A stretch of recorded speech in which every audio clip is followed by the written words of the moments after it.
Hello guys, welcome back to my channel. അപ്പോൾ ഇന്നത്തെ വീഡിയോയിലേക്ക് എല്ലാവർക്കും സ്വാഗതം. അപ്പോൾ ഇന്ന് ഞാൻ വന്നിട്ടുള്ളത് ഒരു കൂൺ റോസ്റ്റിന്റെ വീഡിയോ ആയിട്ടാണ് കേട്ടോ. നമുക്ക് നാച്ചുറൽ ആയിട്ടുള്ള കൂണ്, അതായത് നമ്മൾ ഇടിപെട്ടിട്ട് കിട്ടുന്ന കൂണ് ഇപ്പോൾ കിട്ടാറില്ല കേട്ടോ. കുറേ ആയിക്കും നമുക്കതൊക്കെ കിട്ടിയിട്ട്. അങ്ങനെ കൂണ് കഴിക്കാനുള്ള ആഗ്രഹം കൊണ്ട് നമ്മളിവിടെ കൃഷി ചെയ്യുന്ന ഒരാളടുത്ത് നിന്ന് ഡയറക്റ്റ് ആയിട്ട് കൂണ് മേടിച്ചിട്ടുണ്ടായിരുന്നു കേട്ടോ. ആൾ നമ്മുടെ വീട്ടിലേക്ക് തന്നെ നമുക്ക് കൊണ്ടുവന്ന് തരും. കുറച്ചധികം ആൾക്കാർക്ക് ആവശ്യം പറഞ്ഞു കഴിഞ്ഞാൽ അങ്ങനെ വരുമ്പോൾ നമുക്ക് കൊണ്ടുവന്ന് തരാറുണ്ട് കേട്ടോ. മറ്റേ കൂണിന്റെ അത്ര പെർഫെക്റ്റ് ആയിട്ടുള്ള ടേസ്റ്റ് ഒന്നും ഈ കൂണിന് നമുക്ക് കിട്ടുന്നില്ല കേട്ടോ. എന്നാലും നമ്മൾ കൂണ് കഴിക്കാനുള്ള ആഗ്രഹം മൂത്ത് നിൽക്കുന്നവർക്ക് കഴിക്കാൻ പറ്റിയ ഒരു കൂൺ ആയിട്ട് നമുക്ക് ഇതിന് കണക്കാക്കാം. അപ്പോൾ ഇത് നല്ലപോലെ കട്ട് ചെയ്തിട്ട് ഒന്ന് കഴുകി വൃത്തിയാക്കിയിട്ട് പിന്നെ ഒരു ലേശം ഉപ്പും മഞ്ഞപ്പൊടിയും കൂടെ ഇട്ട് കൊടുത്തിട്ട് നല്ലപോലെ ഒന്നും കൂടെ ഒന്ന് തിരുമ്പി കഴുകി വൃത്തിയാക്കി എടുക്കുന്നുണ്ട് കേട്ടോ.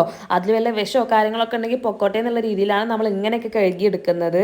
അങ്ങനെ നല്ലപോലെ കഴുകി വൃത്തിയാക്കി എടുത്തിട്ടുള്ള കൂണ് നമുക്കൊരു കുക്കറിലേക്കാണ് കേട്ടോ ഇട്ട് കൊടുക്കുന്നത്. നമ്മൾ കുക്കറിൽ ഇട്ടിട്ടാണ് ഇത് വേവിച്ചെടുക്കുന്നത്. അതിൻ്റെ ആവശ്യമൊന്നുമില്ല, നമ്മൾ പെട്ടെന്ന് വെന്ത് കിട്ടാൻ വേണ്ടിയിട്ട് കുക്കറിൽ ചെയ്യുന്നു എന്നേ ഉള്ളൂ കേട്ടോ. ഇനി അതിലേക്ക് ഒരു 1/4 ടീസ്പൂണോളം മഞ്ഞൾപ്പൊടി, പിന്നെ അതിലേക്ക് എരിവിന് ആവശ്യമായിട്ടുള്ള മുളക് പൊടി കേട്ടോ. കൂടുതൽ ചേർത്ത് കൊടുക്കണമെങ്കിൽ നമുക്ക് കൂടുതൽ ചേർത്ത് കൊടുക്കാം. പിന്നെ അതാ 1 ടീസ്പൂണോളം മല്ലിപ്പൊടിയും കൂടെ ചേർത്ത് കൊടുക്കുന്നുണ്ട്. പിന്നെ അതിലേക്ക് ആവശ്യത്തിനുള്ള ഉപ്പും കൂടെ ചേർത്ത് കൊടുത്തിട്ട് നല്ലപോലെ കൈ കൊണ്ട് തന്നെ ഒന്ന് തിരുമ്പി യോജിപ്പിച്ചെടുക്കുന്നുണ്ട് കേട്ടോ.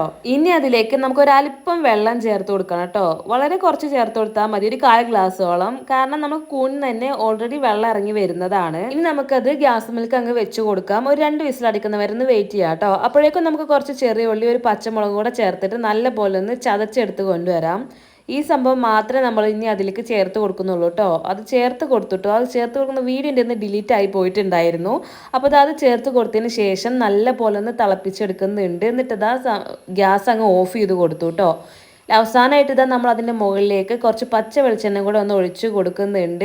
വെളിച്ചെണ്ണക്കൊക്കെ നല്ല വിലയാണ്, അതുകൊണ്ട് കുറച്ച് ഒഴിച്ചു കൊടുത്താൽ മതി, അത്ര ടേസ്റ്റ് മതി. എന്നിട്ട് നല്ല പോലെ എന്തായാലും ഒന്നാണ് മിക്സ് ആക്കി കൊടുത്തതിന് ശേഷം നമ്മുടെ സാധനം ഇവിടെ സെറ്റായി കിട്ടിയിട്ടുണ്ട് കേട്ടോ. അപ്പോൾ കൂനൊക്കെ കിട്ടുകയാണെങ്കിൽ ഇതുപോലെ ഒന്ന് ട്രൈ ചെയ്ത് നോക്കുന്നുണ്ട് കേട്ടോ. എൻ്റെ വീഡിയോ ഇഷ്ടപ്പെട്ടിട്ടുണ്ടെങ്കിൽ തീർച്ചയായിട്ടും ഒന്ന് ലൈക്ക് ചെയ്തിട്ട് പോവുക. എൻ്റെ ചാനൽ ആദ്യമായിട്ട് കാണുന്നവരാണെങ്കിൽ ഒന്ന് സബ്സ്ക്രൈബ് ചെയ്തിട്ട് സപ്പോർട്ട് ചെയ്യുക കേട്ടോ. പിന്നെ കമൻറ്റ് ചെയ്യേണ്ടവർക്ക് താഴെ ഒന്ന് കമൻറ്റ് ചെയ്യുക കൂടെ ചെയ്യാം.